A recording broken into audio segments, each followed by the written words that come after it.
Bueno, el Instituto Chileno de Análisis Estratégico y Social en esta oportunidad tiene interés en conversar con el embajador Héctor Riesle.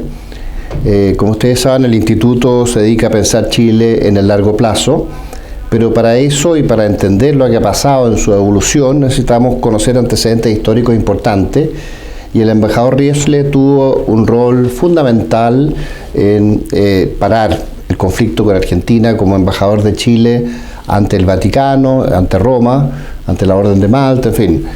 Él estuvo 13 años y medio de embajador de Chile, del año 74 hasta el año 87, después fue embajador en Francia hasta el año 90, y teníamos mucho interés en que nos contara cómo se produjo ese fenómeno tan importante. Pero antes de hablar sobre eso, embajador, quería que nos contara un poco quién es usted, sobre su vida, su familia, su juventud, sus estudios universitarios y cómo llegó a ser embajador. A ver, es una pregunta larga esa. Vamos viendo. Bueno, yo lo que se pueda. Mi familia, yo tenía dentro de mi familia una peculiaridad. Como se dice, yo era un concho. O sea, yo nací 15 años después del menor de los otros hermanos. Mira. O sea, para mí los hermanos eran unos tíos, digamos. Ya. Fíjate, una cosa un poco remota. Ya. Por lo tanto, era casi un hijo único, para decirlo en términos prácticos, ¿no es cierto? Claro. Y como no era especialmente deportista, ¿no?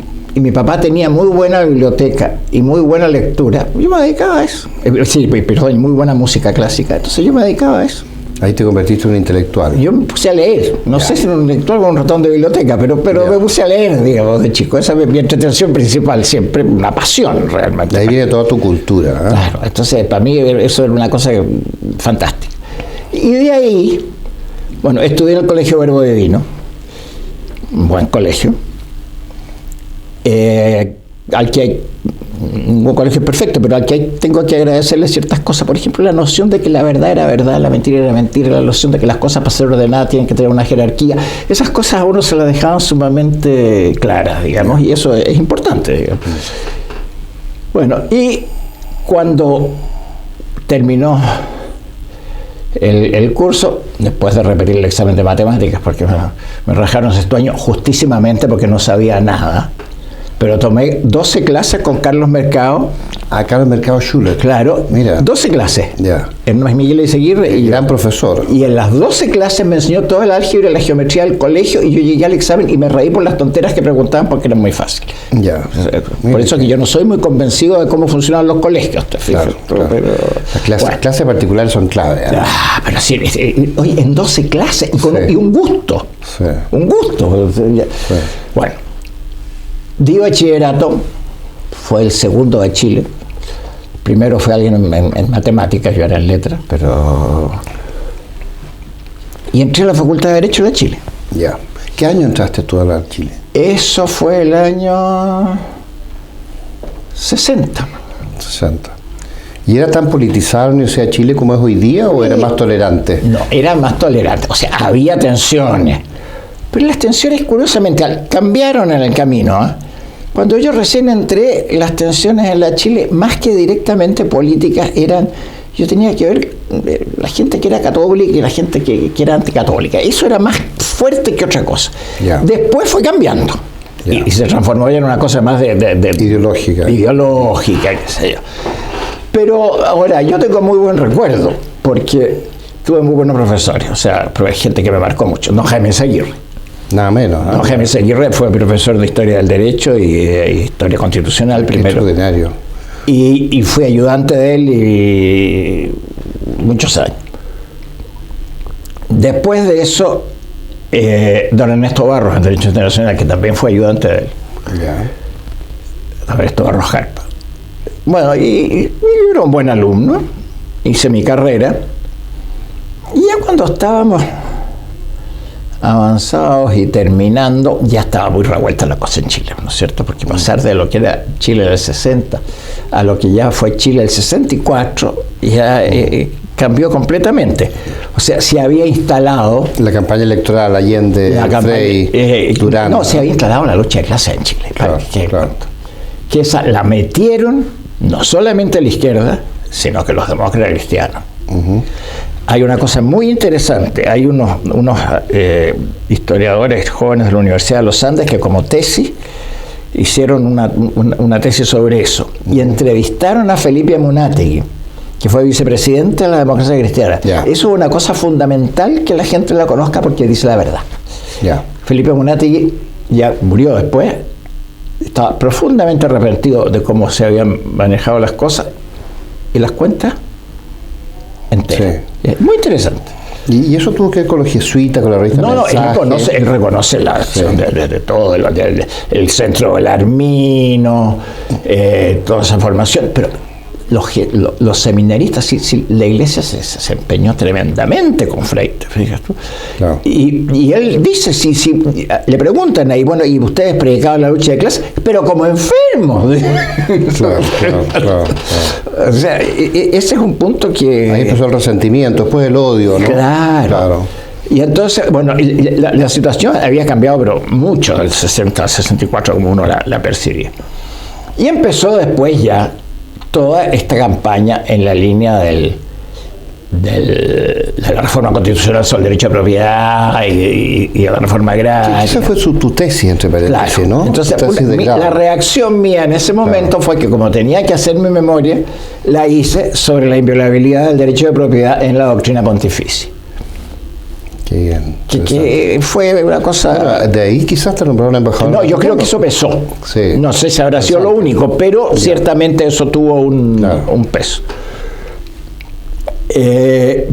Pero ahí, bueno, con motivo de esa tesis pasaban cosas muy divertidas, porque, por ejemplo, de repente, bueno, el profesor informante me puso un 7 y muy bien, fue Paulino Vara, gran persona.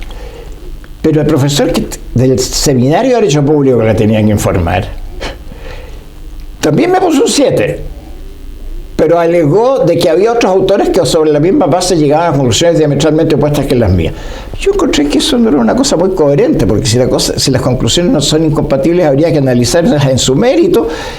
La nota me la puso, no me quejo, pero la fundamentación no iba con la nota. Ya. Ahora tú te estabas basando en la doctrina pontificia. Claro, partir, bueno, pequeña introducción, pequeña introducción histórica, pero digamos a partir de Pío IX. Ya. Hasta acá, todo. Leí encíclicas como malo a la cabeza, digamos. Entonces, bueno, el libro yo creo que salió bien, lo recomendó la Comisión de Publicaciones de la Universidad. Lo imprimieron, porque antes hay unas cosas medio mimeografía, este lo imprimieron bien, 400 páginas. Y salió muy bien. Y ahora, yo creo que eso, naturalmente, entre medio había habido mucha pelea. Yo me había comprometido con otros grupos que estaban dando la pelea. Muchos manifiestos que salieron, muchas cosas, lo hice yo también en ese tiempo. ¿Te fijas tú? Pero sin firmarlo. Porque me parecía que lo que estaba pasando era una absoluta monstruosidad. ¿Te fijas tú? Bueno, así que en ese sentido yo aparecí muy comprometido con eso. Ahora, entre medio, bueno, me recibí y empecé a trabajar con eso en la universidad. Entonces fui profesor en la universidad. En la universidad. Ya. Fui profesor de introducción al derecho. Ya. Jornada completa. Tenía cosas con don Jaime también, de historia del derecho. Siempre. Era ayudante de Derecho Internacional en el Seminario de Derecho Público. Estaba bien comprometido en eso. Ya. Y en las peleas exteriores. Ahora, naturalmente, el país fue cambiando, se fue radicalizando, como pasó, digamos, ¿no es cierto?, la deriva ideológica. Llegó Allende. La ruptura del Partido Radical, cuando se mete la KGB ahí a intervenir y todo lo demás, y llega Allende. Bueno, para eso, entre medio, me nombraron jefe de gabinete de don Jorge Alessandri para la campaña. Ya. Entonces ahí empecé a trabajar con don Jorge. Yo no era muy optimista por la manera en que estaban llevando la campaña. Ya. Tenía ciertas discrepancias con algunas personas que la dirigían, porque ellos creían que había que mantener la línea basada en que don Jorge, me acuerdo de una publicidad que hacían, con llegar tranquilamente caminando a la Moneda a arreglar las cosas.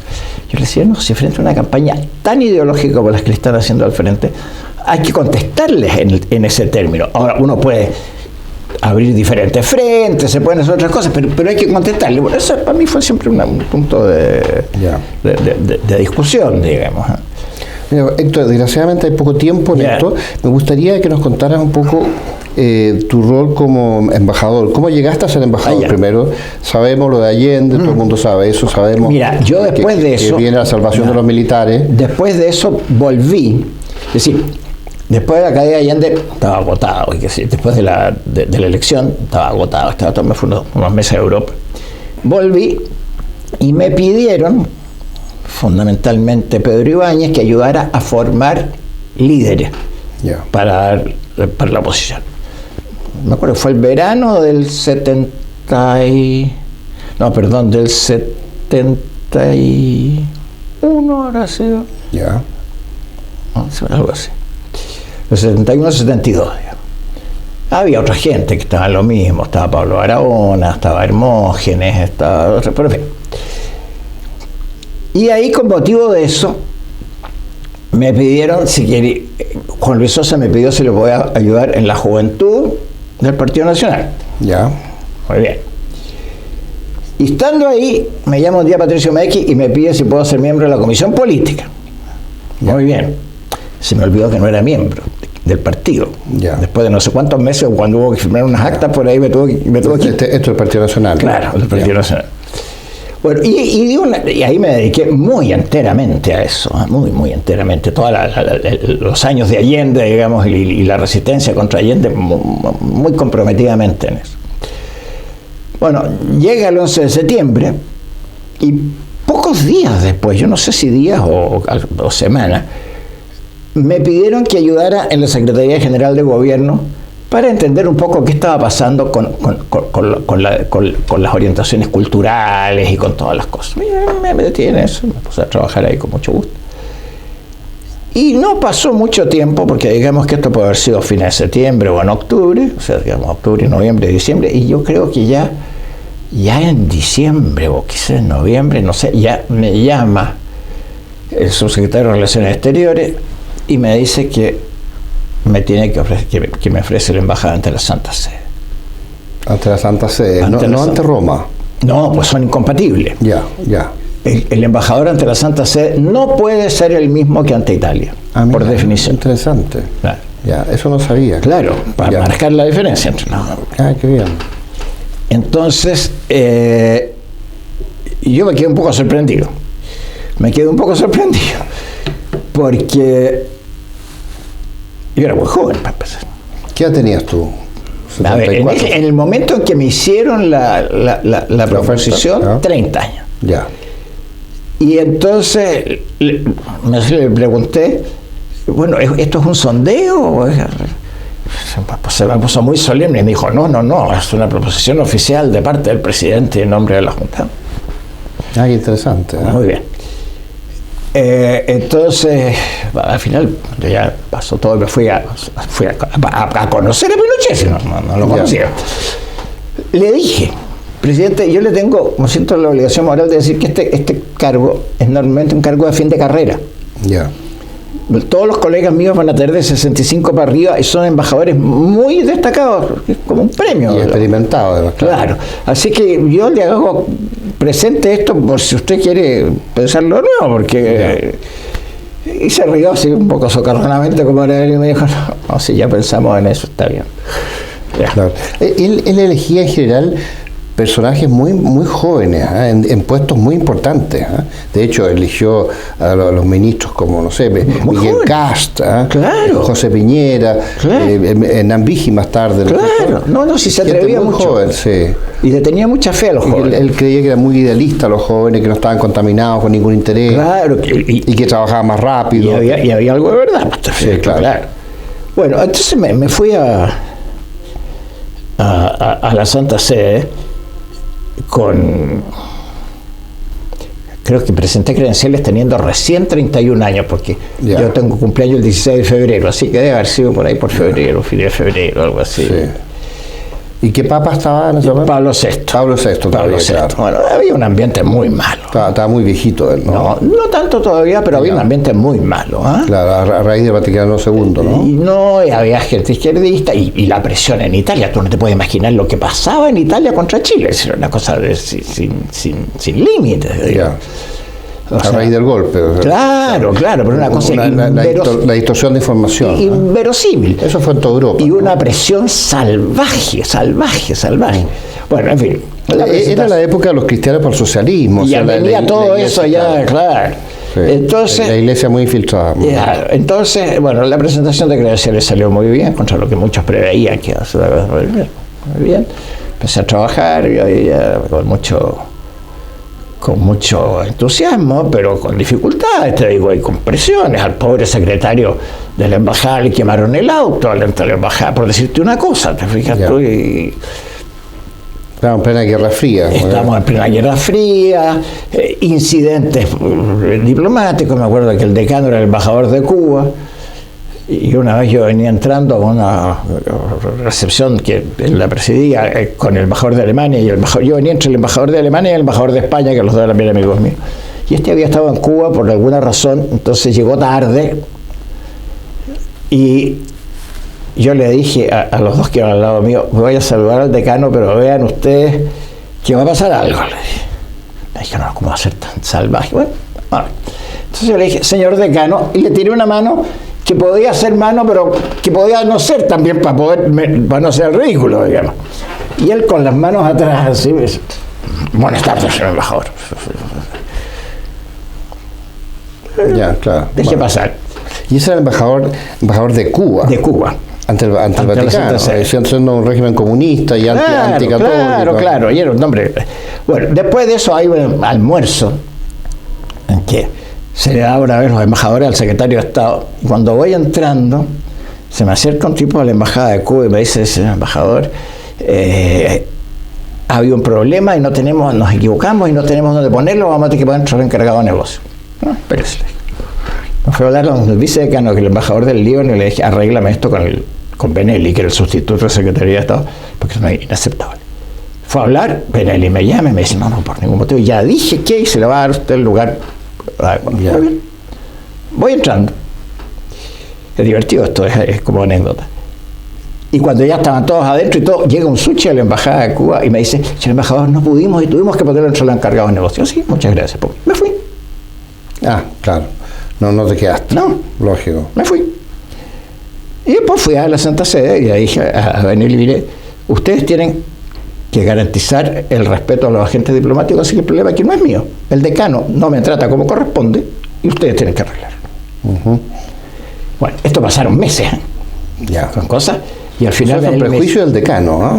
Prejuicios del decano. No, yo creo que eran instrucciones. Ya. Entonces, el decano... ¿Instrucciones de quién? De Cuba. De hacer la vida difícil. Ya. Entonces, el decano... Benelli me decía: si yo cada vez que le hablo de esto tengo miedo que se me caiga muerto a la rabia que le da. Era viejo ya. Y yo le dije: bueno, pero ¿qué quiere que haga yo? Él me tiene que dar disculpas, garantías y el lugar neutral. Después me llama un día y me dice: mire, ya lo logré, pero lo único, el lugar neutral. Le dije: pero él está dispuesto a darme disculpas de garantía. Le dije: sí. Bueno, entonces no hay problema, el lugar neutral puede ser el decanato, porque yo entonces lo puedo reconocer como decano. De tal manera que, de acuerdo, voy a la embajada de Cuba, ningún problema. Bueno, pídale luego la audiencia para arreglar todo esto. Era el jueves, yo le pedí el viernes la audiencia y me fijaron para el lunes a las 11 de la mañana, una cosa así. Y se murió el domingo a las 3 de la mañana. Mira, ya. Una cosa, yo fui a los funerales, al aeropuerto, y a todos llegaron. Me dio dos cosas.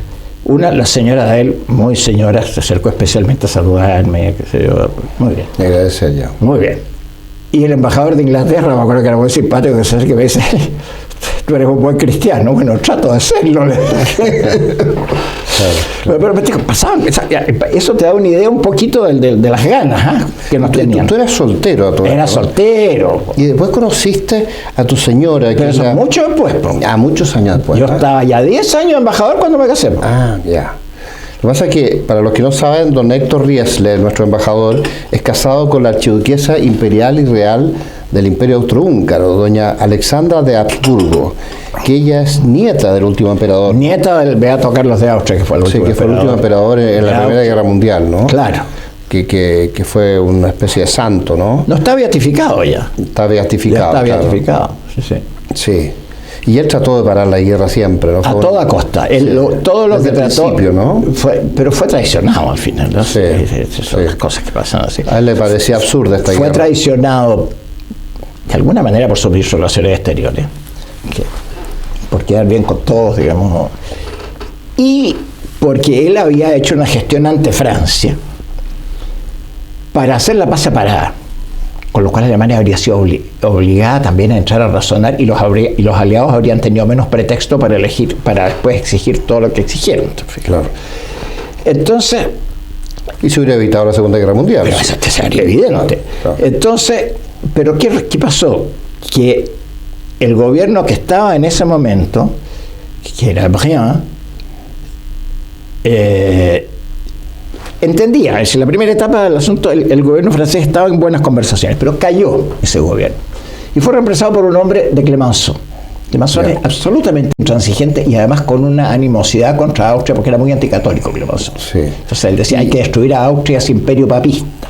Ahora, ¿él tenía algo que ver con los comunistas o tenía que ver con es otra época. Masón, claro, es otra época. Entonces, el emperador Carlos había mandado un memorándum secreto diciendo que él estaba dispuesto en la paz separada a, de alguna manera, tratar de que Alemania entendiera el tema de Alsacia-Lorena. Y el Clemenceau, o el hombre de Clemenceau que estaba ahí, lo publicó. Con lo cual lo bajaron a una posición imposible. No se podía negociar. Los alemanes le dijeron, ¿pero cómo es esto? Claro. Y el sector austríaco le amarraron las manos. Cosa espantosa. Pero tú conociste a tu señora, la archiduquesa, con la cual estás casada hasta el día de hoy, y cuéntanos un poco de eso, que es muy curioso, muy interesante. ¿Cómo la conocí? Bueno, la conocí primero de rebote, saliendo a comer en Madrid con unos amigos. Y encontré, en Madrid, ¿no? Sí, y la encontré que un día que yo estaba de paso, esas cosas así. Y yo la encontré muy encantadora, una persona muy llena de valores, pero no pasó nada más. Ya. Y la puse en la lista de las tarjetas de Navidad. Ya. Y pasaron 5 años. Ya. Y ella, entre medio, siempre dedicada a sus caridades y a ayudar a los pobres. Casi se mató entre medio porque andaba en Perú haciendo sus obras. Ella había estado en la India también, ¿no? Ella estuvo en la India con la Madre Teresa de Calcuta trabajando también. Sí. Bueno, y entonces... estaba en Perú, qué interesante, eso no sabía. En Perú. Ya. Y iba con una amiga de ella, con Rosita Larco de Miró Quesada, y el chofer se durmió en el camino de Arequipa y se cayó por un barranco de 100 metros. Digamos. Ya. Entonces Alejandra... Qué impresionante. Claro, la pobre Rosita Larco de haber creo que tuvo 14 fracturas en una pierna, una cosa espantosa. Y la Alejandra se quedó con un problema de columna que estuvo un año en cama. Ah, mira. Pero entre medio ahí nos encontramos de nuevo porque ellos vinieron para el Año Santo a Roma con la familia, con la emperatriz y su abuela, y ahí nos encontramos de nuevo, salimos a almorzar y ahí cambió la cosa. Ah, qué interesante. Cambió la cosa y esto fue en enero y nos casamos en septiembre. Mira, con eso estamos terminando el primer bloque, Héctor. Esto pasa muy rápido. Y en el segundo bloque te vamos a pedir que nos cuentes un poco, que nos termine de contar un poco tu relación con tu mujer y el fenómeno político de evitar el conflicto con Argentina, que es muy interesante para el ICAES. Así que con eso dejamos el primer bloque y pasamos al segundo.